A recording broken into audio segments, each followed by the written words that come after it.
My name is Violet Akurut Adome, Honorable. I was a former woman member of parliament for Katakwi district, but currently I'm the flag bearer woman MP Katakwi district as a woman member of parliament for Katakwi district. Today is quite a very important day in my journey as a politician in Katakwi. Specifically today I'm launching my campaigns officially. Just on 17th this week, last week, I was duly nominated as a woman member of parliament for Katakwi district. And so I thought it best that before I start my campaigns, I would officially launch it. So today we're in Getom Primary School to officially launch this campaign, and as you see, Getom is the beginning of Katakwi district. It is the first sub-county as you enter Katakwi district. It is a sub-county that welcomes us to Katakwi. So I actually felt it necessary that I would start my campaigns officially in Getom sub-county as a sub-county opening and ushering us to the district. First, today also is a day for me to account because the people of Katakwi gave me an opportunity to represent them in the 10th parliament. While in the parliament, what did I do? And why am I coming back? Why am I asking that I would want to be the voice of the voiceless? It is because while I was there in the 10th parliament, when they voted me in 2016, I did quite a number of activities for the people. Both activities that were for government and then those that were personal, that I initiated as their leader, as their spokesperson. For government, I want to say we did appropriation. By the time we went to parliament, we did not have a tarmac road. We used today a tarmac road. In 2016, when I went to parliament, there was no tarmac road, yet the president had promised it. We know the role of MPs is appropriation. When we went to parliament, we pushed for the budget. We appropriated resources that tarmacked all the way from Soroti to Moroto. I call that my achievement. If we had not spoken in parliament, after all, before we had leaders, but nobody was talking about that. Still on the government programs, we had sub-counties that were carved out, but they did not have seed schools. Personally, when I went to parliament, I was in the Committee of Education. Olilim sub-county did not have not Olilim, Palam sub-county did not have a seed school. We appropriated and we pushed for the creation of Olilim seed school. So as I speak now, that came during my reign because we pushed for monies for the construction of the seed school in Olilim. And then the carving out of administrative units in Katakwi. When we went to parliament then, we only had 10 sub-counties. And we thought the population was too big. We needed more administrative units. So from 10 sub-counties, we created 10 additional sub-counties. Where we are right now, Getom was not a sub-county, but out of our effort. Getom is a sub-county, Akobo is a sub-county, and then Okore is a sub-county that is under Ngariam. Then under Usuk, we have Guyagui and Okulonyo and Usuk Town Council. In Toroma, we have Magoro Town Council, we have Amusha sub-county, we have Angodingodi sub-county, and Toroma Town Council. Those were all our efforts that we said if we have these administrative units, by government policy, every sub-county must have a health center, must have a seed school for those people that come around those sub-counties. So it was our effort that we provide services closer to the people. Then in terms of the parishes, by the time we went to parliament, we only had 58 parishes in Katakwi. But out of 58, we subdivided more parishes. Until as I speak now, we have 130 parishes. That is all services to the people. Now the present program of PDM, Parish Development Model, it goes to the parishes. I want to appreciate the effort of the people of Katakwi, that if they had not given me the opportunity, we got additional over 50 sub-counties new that are now benefiting from the PDM. That is why I'm calling upon them that at least on the side of government, we had appropriation. We increased the budget of the district from the billions they had before, less than 40 billion, to over 60 billion that they have now. That was all out of our effort, pushing, lobbying, advocacy. That is why I'm saying I will be the voice of the voiceless. On personal programs, I had quite a number of programs. Then we used to have a top newspaper. Education was too low in Katakwi. What I did was running out exams that I distributed in all the primary schools.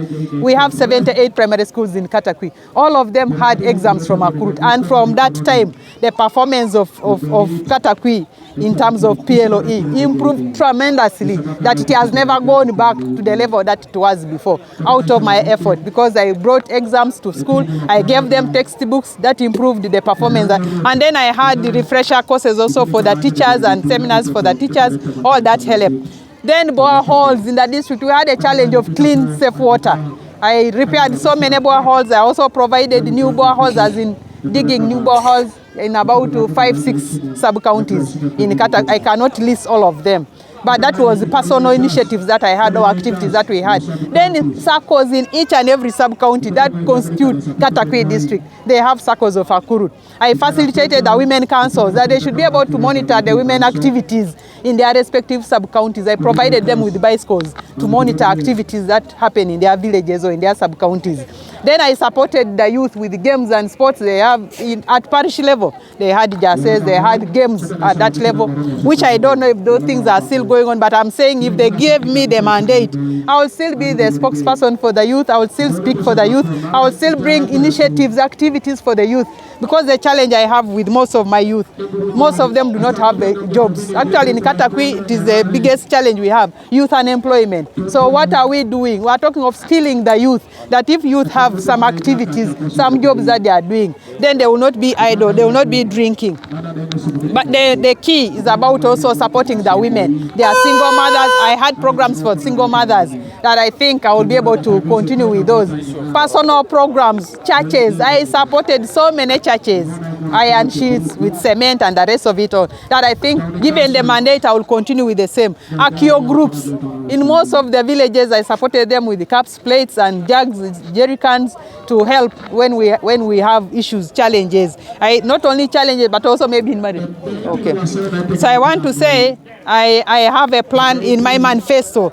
Things that were not done that I planned, that if given the mandate, if given the chance, key of it is following up the creation of Toroma district. The president had promised us Toroma district that I expected by this time would have already gotten that Toroma district, but we have not yet received it. In my manifesto, I put it as the first that I will be able to follow up, that as we, the people of Toroma, we shall be able to get the district so that the services are spread all over. That when they bring drugs and medicines, they are enough for our people. The challenge we have, the population is big, services are not reaching out. Just last week, I visited one of the parishes in Ipalam, Olilim.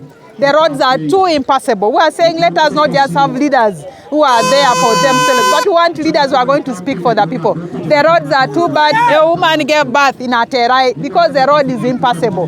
So if leaders are not speaking for us, who else will speak for us? So I'm calling upon the people of Katakwi that this is our chance once more, that vote for Akurut so that we push. We need services, we need clean water, we need roads. I've just talked about a woman giving birth on a road because the motorcycle could not pass, because the vehicle could not pass, and she had to give birth on the road. Yet we have the leaders. That is why I'm calling upon them. Then we have sub-counties that are too big, that we're actually saying if they come to them, if they subdivided them, we create more sub-counties. For example, in Magoro, we need Kamenu sub-county, we need Angisa, we need Ominya, we need Aputon, we need in Kapujan sub-county, because the populations are too big and the services are not enough for our people. They don't have clean water, the roads are not there. When you go to health, it is worrying.